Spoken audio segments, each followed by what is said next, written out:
वसैकाः वरिन्दमा कस्मिंश्चित् संवृते देशे विश्रान्तश्लोकमिष्यसि मम चाल्यल्पभाग्यायाः सान्निध्यात्तमवीर्यमान् अस्य शोकनिवारणस्य मुहूर्तं स्यात् विमोक्षणम् गतेः त्वयि विक्रान्ते पुनरागमनाय वै प्राणानामपि सन्देहः मम स्यान्नात्र संशयः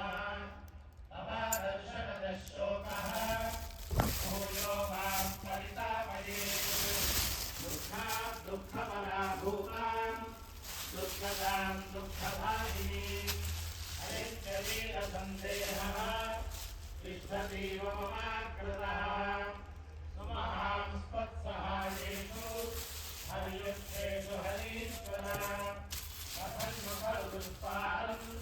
करिष्यन्ति महोदधिम् तानि हर्युक्षसैन्यानि तौ वा नरव